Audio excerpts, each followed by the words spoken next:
Donc bonjour à tous.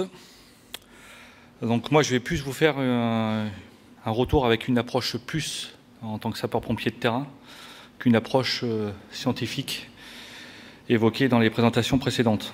Donc le SDIS 86, s'il a participé à cette expérimentation sur la performance des moyens hydrauliques, il a été également associé donc, au laboratoire en combustion P' de l'Université de Poitiers.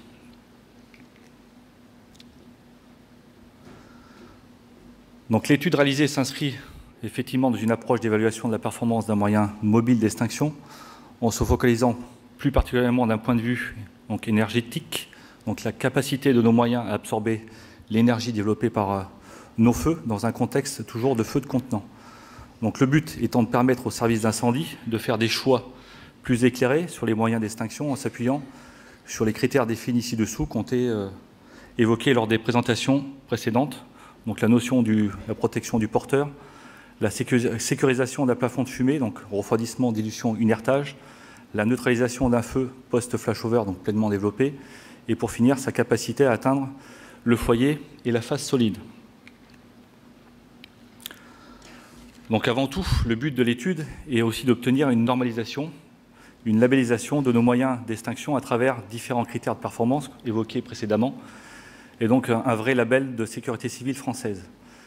Le but n'est pas de remettre en cause effectivement la réglementation actuelle en vigueur, donc celle du GNR 2003, avec ce critère de débit, avec une approche plus théorique expliquée précédemment par le lieutenant-colonel Testa, donc avec la fameuse genèse des 500 litres minutes. Mais déjà, ils étaient déjà précurseurs dans le domaine. Le rapport date de 1999, mais de bien faire évoluer en rapport avec les évolutions de nos feux qui ont fortement évolué ces dernières années. Maintenant, cette imposition de labellisation, normalisation, pose néanmoins des interrogations, notamment pour les fabricants concepteurs de lances. Donc par qui, comment et sur quelle base et où seront réalisés leurs essais afin d'obtenir cette labellisation, normalisation, tout en respectant les critères et protocoles ainsi que les différentes configurations définies lors de cette expérimentation. Donc le comment, effectivement, comme l'évoquait Mathieu Suzanne, c'est effectivement l'utilisation de robots à la place, on va dire, d'opérateurs dépendants. Ensuite, pour les services d'incendie de secours, c'est quel surcoût pour les SDIS. Donc l'étude a aussi permis de mettre en évidence que les résultats obtenus ne dépendaient pas que des différents outils employés, mais qu'ils étaient liés à l'utilisation d'opérateurs dépendants. Donc effectivement, lors de l'expérimentation, on a utilisé des opérateurs dépendants. Donc ce choix a été défini en rapport avec la population sapeurs-pompiers que l'on retrouve sur notre territoire français, donc avec des sapeurs-pompiers volontaires, des sapeurs-pompiers professionnels, des sapeurs-pompiers militaires, donc des sapeurs-pompiers expérimentés, mais également des sapeurs-pompiers peu expérimentés. Et ce qu'on peut en tirer, effectivement, c'est que l'efficacité de nos sapeurs-pompiers dépend bien de la maîtrise de l'intervenant, mais également de la performance de l'outil. Donc il ne suffit pas d'avoir qu'une réponse outil, mais il s'agit aussi d'avoir une réponse humaine. Et on s'est rendu compte, et effectivement, lors des expérimentations, en utilisant des binômes peu expérimentés, et de manière globale, on se rend compte qu'effectivement, nos sapeurs-pompiers manquent de maîtrise en termes d'utilisation de l'outil. Donc ce manque généralement, on va dire, ce manque global de l'outil, de maîtrise de l'outil, est dû principalement au système de formation actuel de nos sapeurs-pompiers, trop limité, on va dire, dans le domaine de l'incendie, en négligeant cette compréhension autour du système feu, ainsi que des techniques et techniques associées.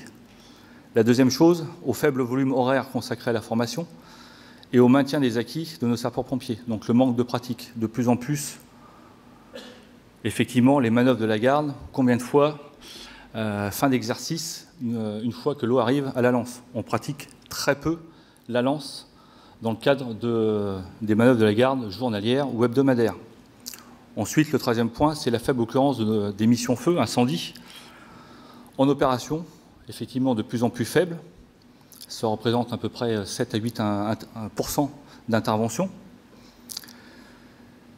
Mais effectivement, on a des feux de plus en plus complexes et techniques. Et puis la dernière question qu'on peut se poser, c'est sur la polyvalence de nos sapeurs-pompiers, à qui on demande de plus en plus en termes de compétences et de connaissances dans divers domaines, que ce soit dans le domaine SWAP, que ce soit dans le domaine secours routier, et là dans le domaine de l'incendie.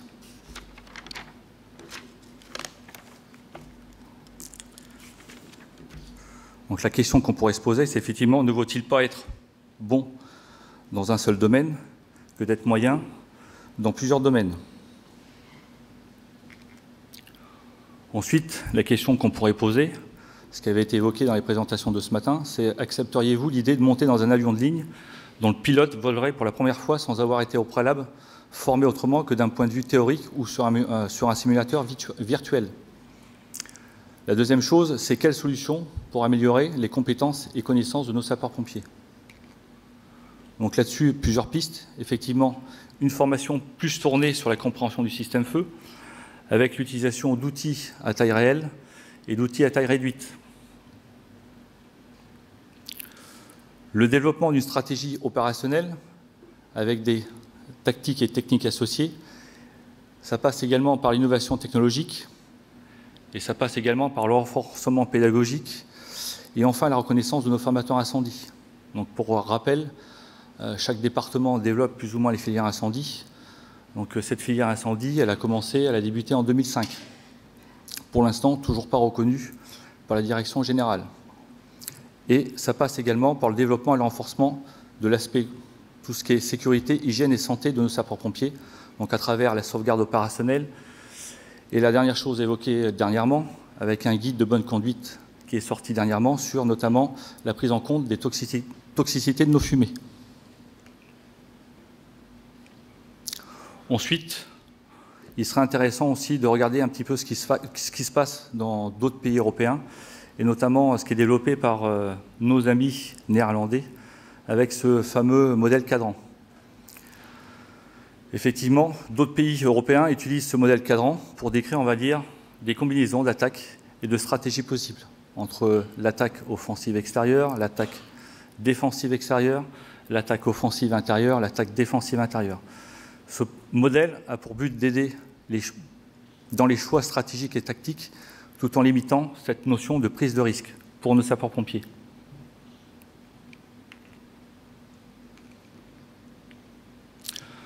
D'autre part, une tactique qui est peu utilisée, qui ne fait pas forcément l'unanimité dans tous les départements, c'est cette fameuse attaque offensive extérieure, ou on peut l'appeler communément attaque de transition ou d'atténuation, qui permet ensuite de finaliser par une attaque intérieure l'extinction du foyer. Donc cette tactique permet avant tout d'attaquer rapidement le feu et d'en diminuer la puissance, d'en limiter sa propagation, d'augmenter la chance de survie des victimes, d'accroître surtout la sécurité des intervenants et favoriser leur engagement avec une baisse notable des températures.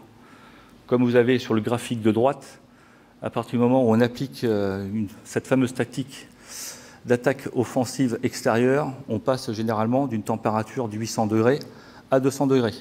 Donc là-dessus, plusieurs études ont été réalisées, alors pas sur le plan, on va dire, européen ni français, et ça sera intéressant de lancer une expérimentation sur le domaine, mais c'est des expérimentations qui ont été faites par notamment les laboratoires américains UL et par nos amis québécois. Et puis surtout, c'est de ne pas perturber les échanges gazeux avec cette fameuse méthode, avec l'application d'un jet droit, avec une certaine quantité d'eau pendant une certaine durée.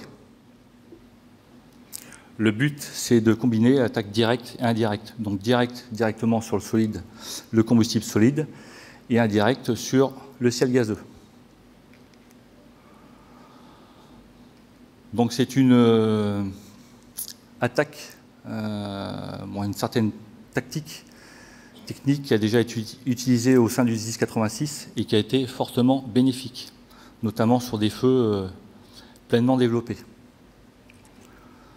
Ensuite, d'utiliser éventuellement d'autres attaques extérieures avec l'utilisation de d'autres outils performants et innovants, notamment sur des feux très sous-ventilés en volume clos, afin d'inerter et refroidir par brumisation avant la finalisation de l'extinction par l'intérieur. Donc les outils utilisés pour réaliser brouillard d'eau, brumisation, classiquement on peut les utiliser avec nos moyens classiques, lance basse pression. Les lances d'inertage, donc ce qu'on appelle communément la cobra du pauvre, donc lance Fognale. Donc vous avez sur la photo en haut à droite. Et puis les fameuses lances de brumisation type Cobra ou autres moyens innovants qui sont en l'état pour l'instant plus ou moins de prototype, donc notamment tout ce qui est association de azote et eau, donc ce qu'on appelle les moyens biphasiques, développés notamment en milieu industriel chez nos amis allemands. Donc d'autres petites questions, c'est que la réglementation actuelle était-elle une contrainte à l'utilisation de ces outils innovants par brumisation compte tenu de leur faible débit?